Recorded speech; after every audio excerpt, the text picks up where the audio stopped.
everybody, Melissa Johnson speaking. Welcome to vlog number 25 of the 90-day vlog challenge. I am of course the principal psychologist and the director at Thriving Mind Psychology Clinic located here on the Sunshine Coast. So today the title of the vlog is have you ever heard of CBT? And let's have a talk about what it's all about.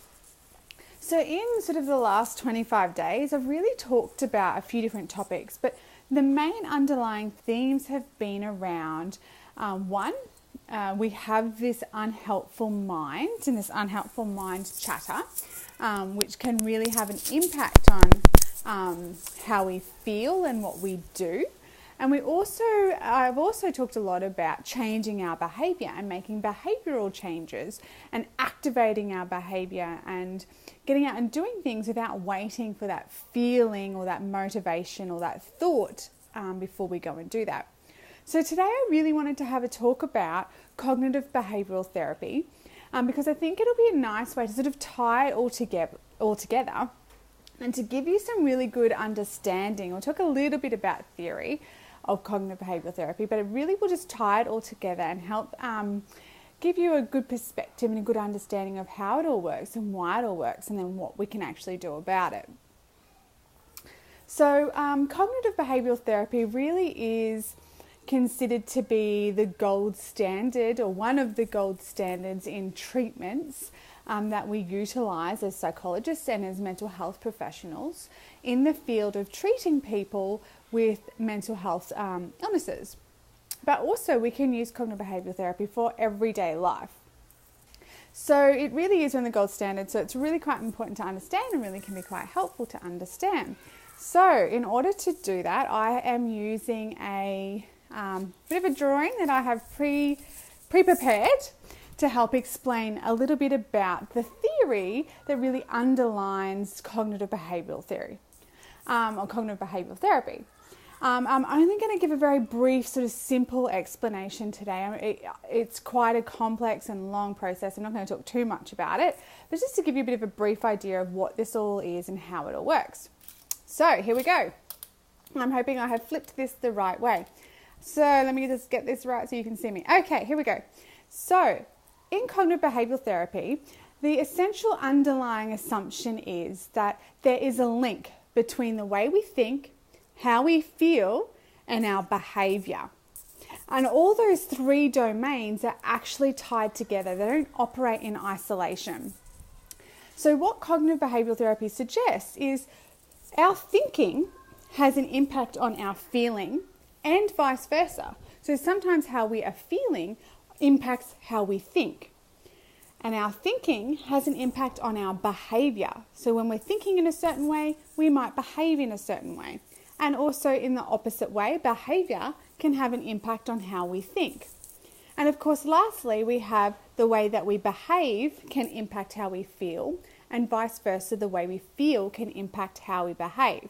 So this is really the underlying assumption that the way we think affects how we feel and how we behave, and all in the opposite manner as well. So this really makes sense, I guess, when we're talking about making behavioural change and how that can impact the other areas of our life. So if we think about this in terms of the example I gave yesterday about the person who was quite socially anxious and didn't want to go to the shopping centre, what's happening here is this cycle in motion. So they're having quite a negative thought pattern about going to the shop. Oh my God, I won't cope. What will I do? People will look at me. I'm going to feel anxious. I'm not going to be able to manage. I'll have to leave.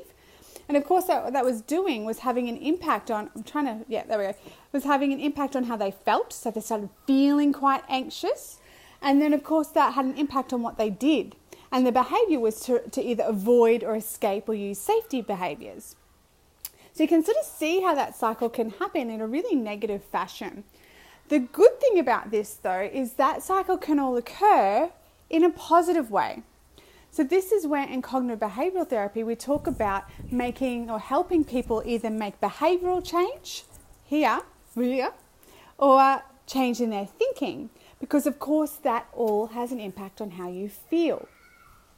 So for example, if we can make positive behavioral change. So again, like this behavioral activation, that might be things like going and spending time with friends, engaging in hobbies. It might be things like exercise. It could also be like learning behavioral strategies like mindfulness, breathing, meditation, and any other sort of mindfulness strategies that I haven't yet spoken about. But by changing those behaviors in a positive fashion, then helps to have an influence on the way we think and also how we feel. So you might have heard before, you change the behavior and the mood and the thinking go with it. It's kind of the same sort of idea. The other thing we do in psychology and in cognitive behavioral therapy is assist people to really start to be more mindful of this, our thinking. And we help deliver strategies on what to do with that. So when I'm talking about thinking, what I am specifically talking about is we all think, obviously, and we all think on a continuum. So we have right down this end, really happy sunshine flowers and, really great thoughts. And down at the other end of the continuum is the really unhelpful negative thinking. Now, we all experience thoughts somewhere along that continuum quite continuously, and that is okay. That is normal. It's a part of normal range of emotions, normal range of thinking. And throughout the day, you might notice it fluctuating from being good and helpful to being, a bit unhelpful, a bit self-critical, a bit negative, all of those sort of thoughts.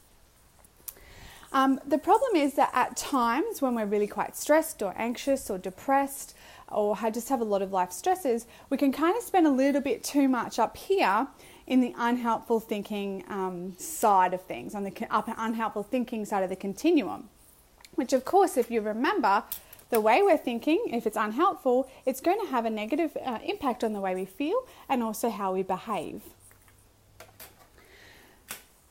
So when I'm talking about unhelpful thinking, I mean these things like, we've probably all heard about it, what if thoughts, catastrophizing, thinking about the worst possible case scenario, black and white filtering, or taking things quite personally.